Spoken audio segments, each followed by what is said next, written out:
You're watching Election 2019 coverage from WBONTV.com.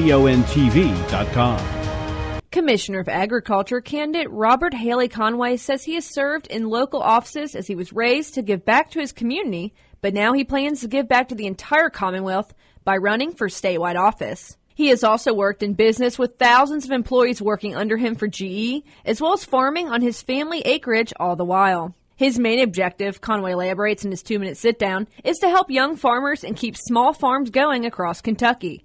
He adds that if this does not happen, Conway worries that there will be no one to feed us in the coming decades. As far as the at times controversial hemp program, Conway says he wants it to continue and to even push medical and recreational marijuana in the Commonwealth.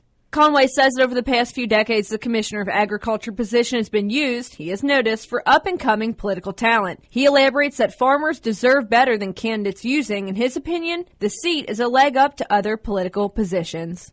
Well, I'm 63 years old, and that's important. And the reason why it's important, not only because I'm here, is 63 years old is the average age of the farmer in the state of Kentucky. And I think that is a cause for concern for a lot of people. I'm from Georgetown. I'm an 8th generation Kentucky farmer. One of the farms has been in our family since 1780. It was given to us by Patrick Henry. The other farm's been in the family 150 years. So we have very deep indebted roots into the state of Kentucky. Just retired last year as a 12-year member and board chair of the Scott County Board of Education, and I'm currently on the Scott County Soil and Water Conservation Board. Honestly, the last day of sign-up, which was January 30th, the Democratic Party had no candidate for that position.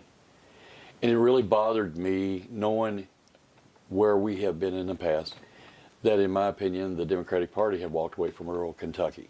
I'm doing it. I'm a retired executive of GE Capital, the financial arm of General Electric.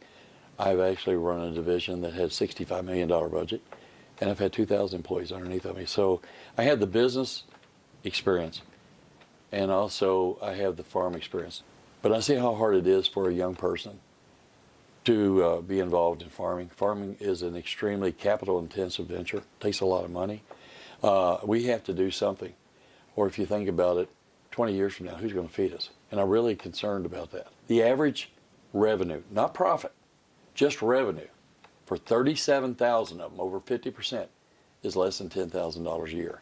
And people want to know why farmers can't make it. I think it's something that needs to be discussed before they get away from us. And the thought of corporate farms feeding all of us is very scary. The Republican Party, not to be political about it, but they've used that office for the last 20 years as a platform for their young up-and-coming talent. Going back to Richie Farmer.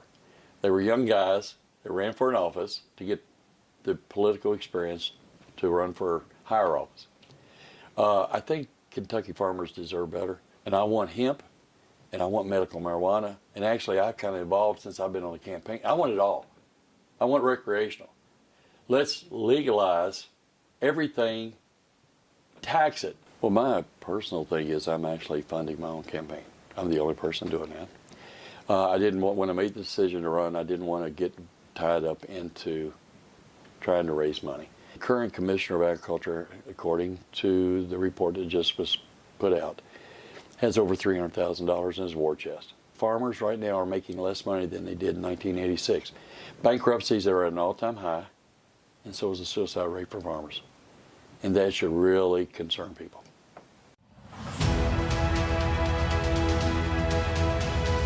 You're watching Election 2019 coverage from WBONTV.com.